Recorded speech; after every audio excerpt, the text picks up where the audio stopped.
Thank you, Colonel. Taoiseach, only 3 weeks ago, the Mental Health Commission report on the mental health unit at Bantry Hospital instructed the closure of a quarter of its beds in Bantry, a loss of 7 beds in total. This would have been a devastating blow to the mental health services in West Cork, serving from Kinsale to Argroom and parts of Kerry. The report recommended closure of the beds by the Mental Health Commission following an inspection of the hospital. But what is more astonishing, Taoiseach, is the same issues of non-compliance was made in 2019 and 2021 after an inspection, and no funds were made available to carry out urgent works in this time. Taoiseach, you yourself visited Bantry General Hospital on August 29th last, and I, for one, will always welcome a leader of our country to such an outstanding hospital. But what senior people asked me in the hospital days before you came was, what was the purpose of your visit, as the injury unit you opened was opened 9 years previous? I, like others, held out hope that the day you came to unveil the plaque, you would announce an exact date for the work starting on the endoscopy unit and the stroke unit, two desperately needed upgraded services in Bantry. And while you did say they will have to be built, you came and went without a date, and to many people leaving no hope. Fast forward 15 days later, after your visit and after you promising extra services in Bantry General Hospital, we have the announcement that a quarter of the mental health beds were to close in Bantry Hospital, thus sending shockwaves throughout West Cork. This decision is now being appealed by the HSE. Taoiseach, can you answer me? When you visited Bantry General Hospital on August the 29th last, did you visit the mental health unit in the hospital grounds? As I'm sure you didn't. And worse again, when Minister Butler, the Minister for Mental Health, visited Bantry Hospital on July the 10th with the Fianna Fáil Circus, did she visit the mental health unit in Bantry Hospital? If both of you didn't, all I have to say is shame on you to turn your back on the mental health unit. Questions are being asked, did you already know the mental health unit in Bantry Hospital was in trouble? And if you did not know it, surely Mary Butler, Minister for Mental Health, should have some idea what is going on, and should surely have to very least called in to speak to the incredible staff who do Trojan work in the unit. I take a quote from Minister Butler, when at the medical side of Bantry Hospital during her visit, said she did often hear of the apparent downgrading of Bantry Hospital, and the headlines, how the HSE want to close it. Judging by this visit, this could not be further from the truth, she said. Fast forward 8 weeks later from her visit, we almost had the destruction of the mental health unit under her watch due to the incompetence of many. Taoiseach, the crisis in the mental health unit in Bantry Hospital over the past few weeks, you have been made aware of in this Dáil. So you have had a chance to find out what did go wrong and what is now going to be delivered for the many people of West Cork who genuinely suffer mental health issues. Taoiseach, in the formation of this government, I, with my rural independent colleagues, sat around the table with you, Leo Varadkar and Eamon Ryan, and I asked for 2 things only, and I made it clear I wanted 2 things for West Cork. One is the Ministry for Fisheries, and you failed to deliver, and we see where this got us. And the other was a cast-iron guarantee that Bantry General Hospital will never be downgraded under the terms of this government and the time of this government, and we now see this is not delivered. Now, Taoiseach, will you give West Cork a cast-iron guarantee here in the Dáil today that this government will give adequate funding to the HSE to retain all 18 beds in the mental health unit in Bantry General Hospital?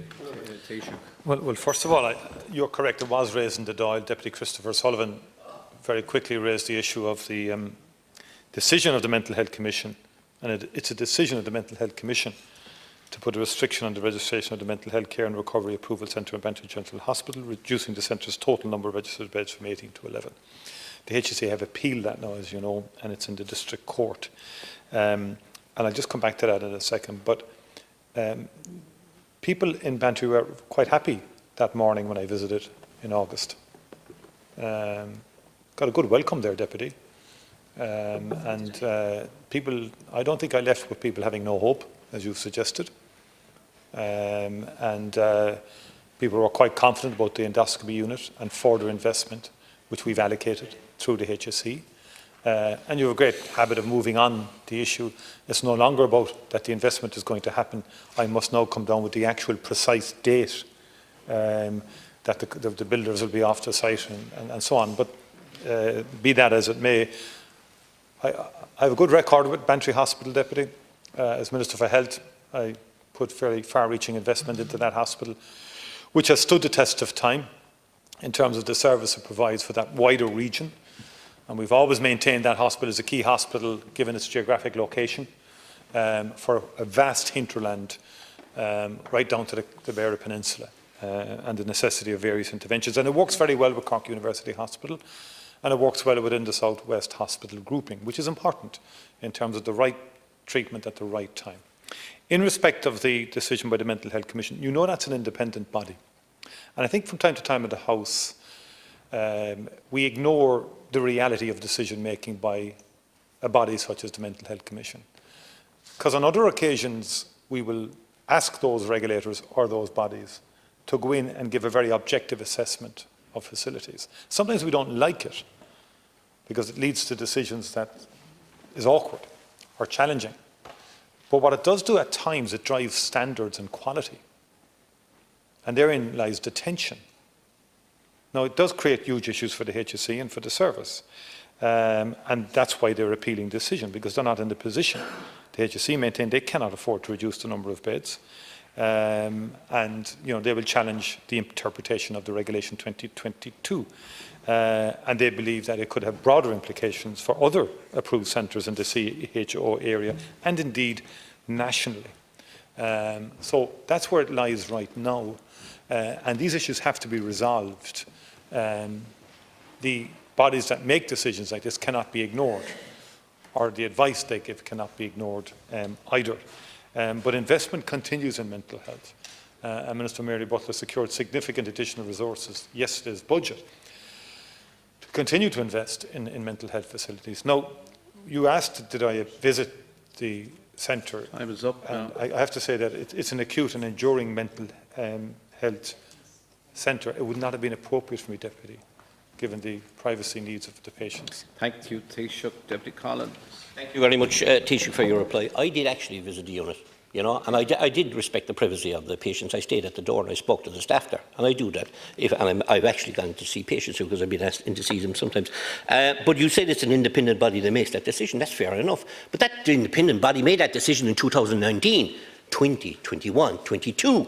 Continue to make that decision, and no funding was given. So you have extra pittance, a few pittance extra got, Minister Butler, and I'm not inspired by your answer.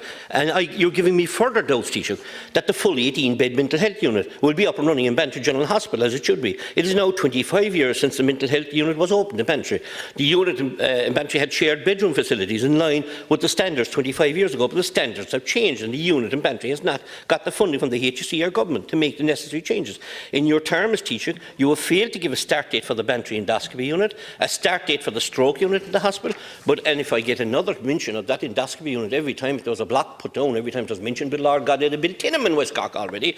But you have a chance to redeem yourself here, and I will ask you once again, will you give me a cast-iron guarantee here for the people of West Cork that funding will be provided for urgent works for the mental health unit in Bantry General Hospital to keep it at the 18 beds, and that is there at present. And you're right about Christopher O'Sullivan, he was with you, but sadly, you said Christopher O'Sullivan did raise it in here, Deputy O'Sullivan, but he was with you that day in Bantry Hospital, both of you, and you both walked beyond the Bantry mental health unit shamefully and turned your back on it. Time to deliver. I don't think the Deputy should call into question the integrity or honourable motivation that Deputy Sullivan applies to his work.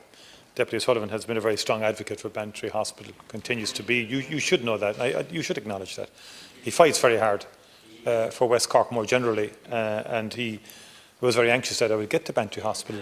And it does mean something to the people in a hospital who work there and so on, that government visits, hears, listens.